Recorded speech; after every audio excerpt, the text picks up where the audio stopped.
is happening, Magnus? I know y'all was waiting for this.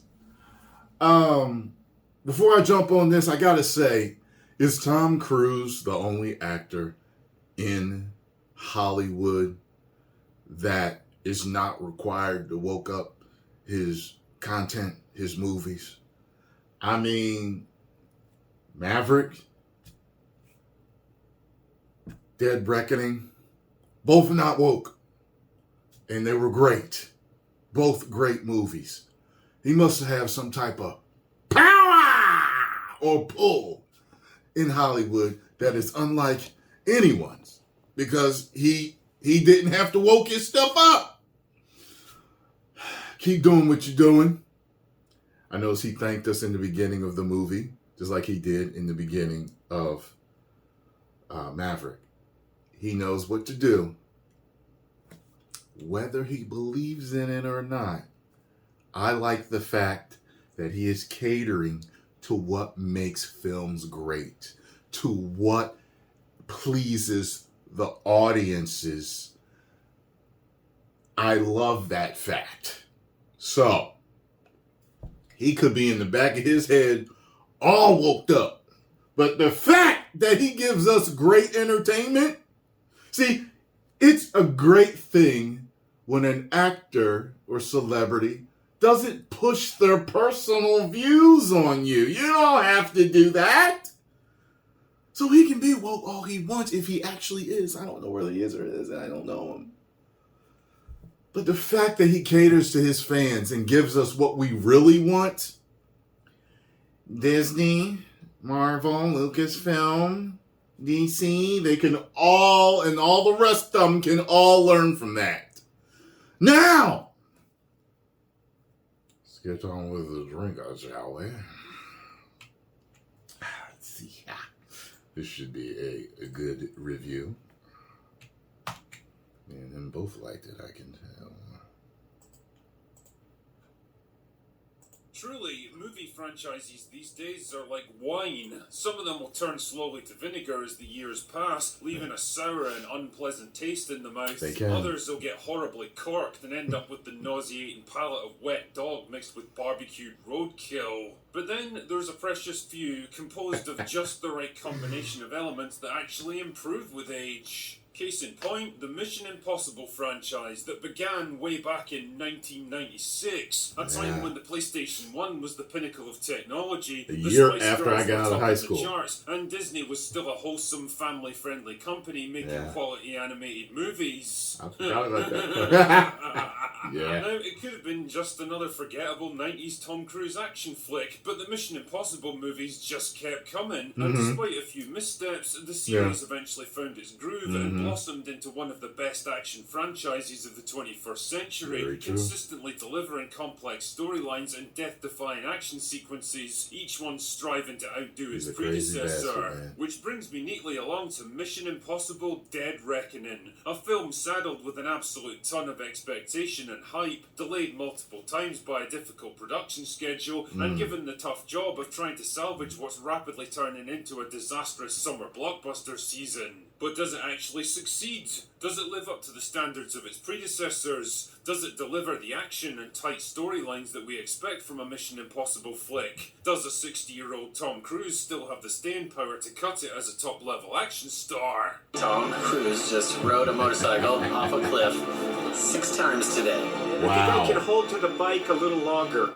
Fuck yes! Just like Top Gun Maverick before it, Dead Reckoning is exactly the kind of movie we've been crying out for, now more than ever. A fun, action-packed, smartly written piece of glorious, adrenaline-fueled escapism that gives modern Hollywood a gigantic middle finger, starring a man who understands exactly what his audience wants, and made by people whose only goal is to entertain the viewer from start to finish. This is the movie that Indiana Jones 5 wishes it could have been. You damn right. Ways than one, but I'll come back to that one later. Suffice to say though, I had an absolute blast with Dead Reckoning. Yeah, there's a few little niggles here and there that hold it back from perfection. The dialogue could have been tightened up in places, the runtime's a bit longer than it needs to be, and there's some slightly misfiring humour in places. But overall, I think it's a fantastic movie and a worthy addition to the franchise. Very much so. Your mission, should you choose to accept it, is to join me for this mostly spoiler-free review. If you are disappointed or confused by this, the drinker will disavow all knowledge of your actions. This video will self-destruct after 5 seconds. So the movie kicks off with a Russian submarine on patrol beneath the polar ice cap. It's been fitted with an experimental new stealth system that allows it to operate basically undetected.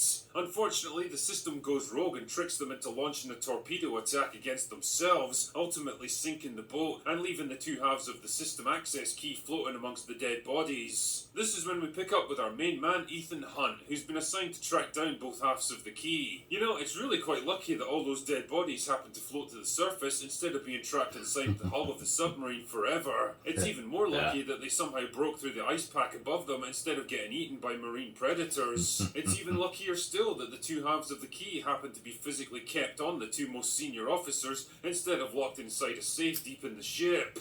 What a stroke of luck! Anyway, it turns out that the submarine attack was orchestrated by The Entity, an AI system designed to infiltrate any computer network anywhere on Earth. The Entity became so advanced that it eventually developed self-awareness and stopped obeying commands. Now it's acting in its own interests, and because it knows everything about everyone, it's able to predict their actions and decisions before they even make them. You know, this all sounds very familiar. Anyway, whatever. The only way to stop it is to find both halves of the key and use it to access the system core on the sunken submarine. The CIA want to regain control of the Entity so that they can exploit its power, but You know, someone, a couple of people had actually posted something that said, wasn't nothing but Terminator 2, wasn't nothing but Skynet, they didn't nothing do nothing but steal James Cameron's ideas.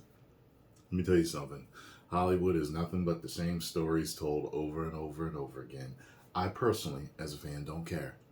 Just do it well. And that's what this movie did. Let's continue.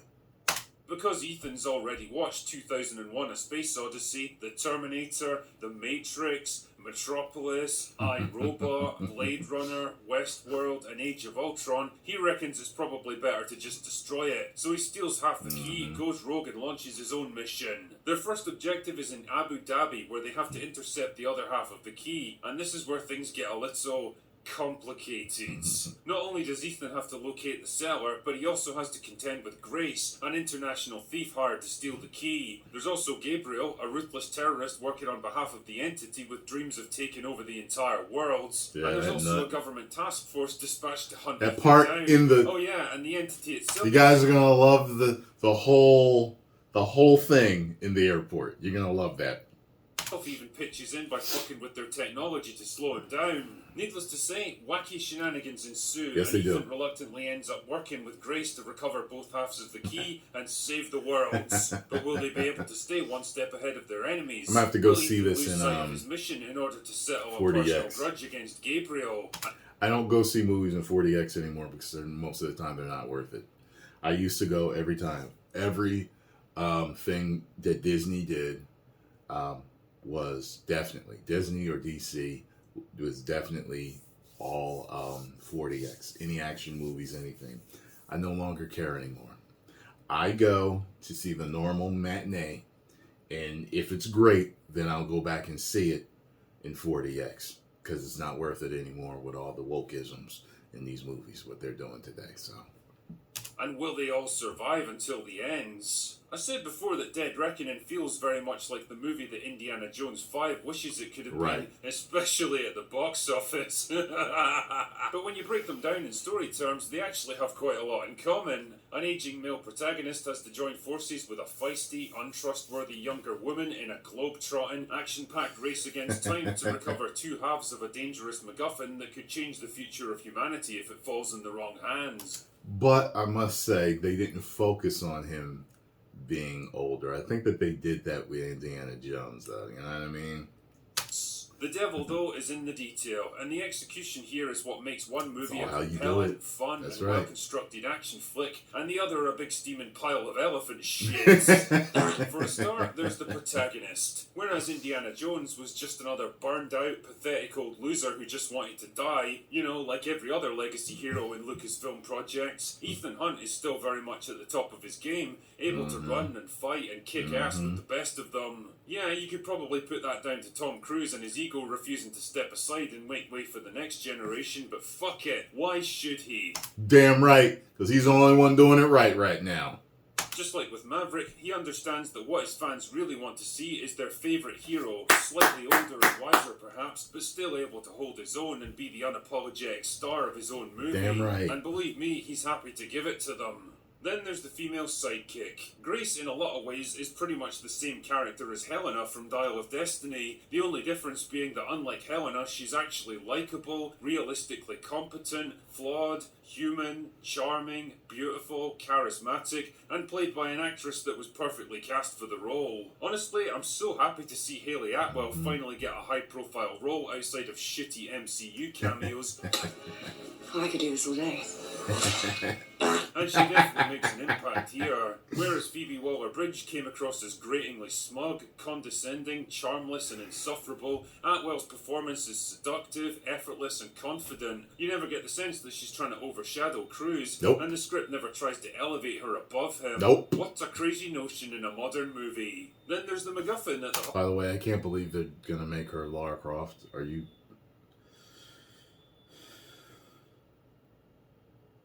Let me continue. Part of the story. The Dial of Destiny from Dial of not Destiny Warcraft. never really felt like a tangible any way, threat shape, or that the form. audience could grapple with. We were told that it was dangerous without being shown its power until the very end of the movie, and even that power ended up being dumb as fuck. But with Dead Reckoning, the MacGuffin that everyone's fighting over is in some ways also the main antagonist of the movie. The entity is a pretty unique threat in that it's not a person that can be fought and killed, it's everywhere and nowhere all at the same time, able to manipulate and rewrite systems, information, even reality itself to suit its needs. It can predict every outcome, see every contingency, anticipate every strategy, and it uses those powers with deadly efficiency throughout the movie. And let's be real here, in a world increasingly preoccupied with questions over AI, fake news, online censorship, and dubious fact-checking, the idea of an enemy that can literally reshape history and public opinion doesn't seem quite as ridiculous as it might have done 10 years ago. And then there's the action scenes that this franchise has basically been built on. The action in Dial of Destiny generally felt stale, bland, and lifeless, relying far too much on See, this shows that you can make a movie and put something in there that deals with modern audiences without making it absolutely suck. Without making it a big old piece of trash. It dealt with AI. People are concerned about AI right now. It's something that literally the present modern audience would understand. And it didn't suck. It wasn't grating on your eyes and ears. It didn't feel forced down your throat. Let's continue.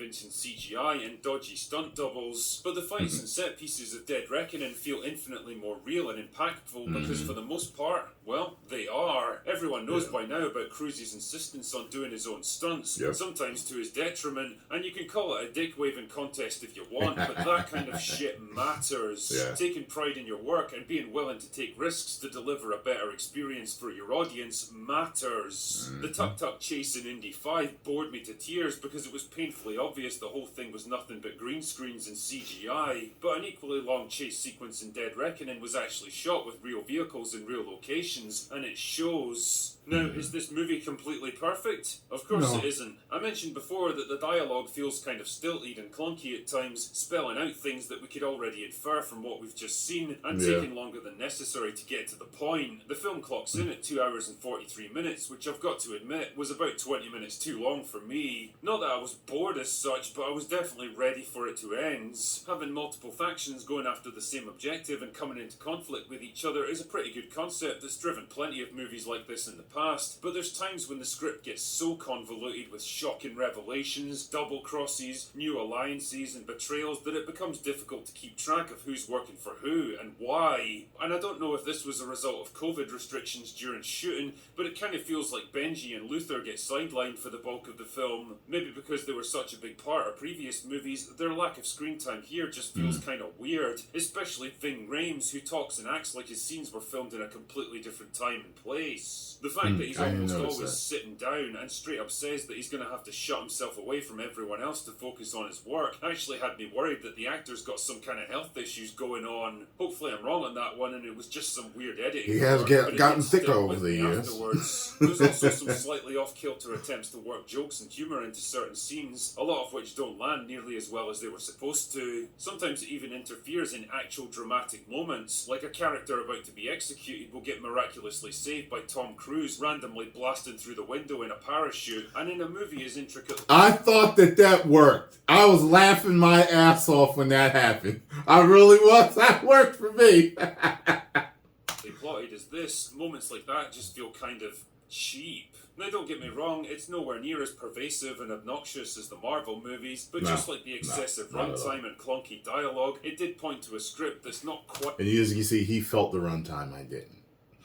Quite as finely tuned as films like Fallout or Rogue Nation. Like I say, it was clearly a film made under pretty difficult circumstances, so I'm not going to hold it against it too much, and none of it spoiled my enjoyment of what is really an excellent action film that's probably going to dominate the summer box office, and it deserves to.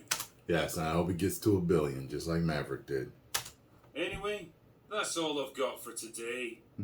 Go away now.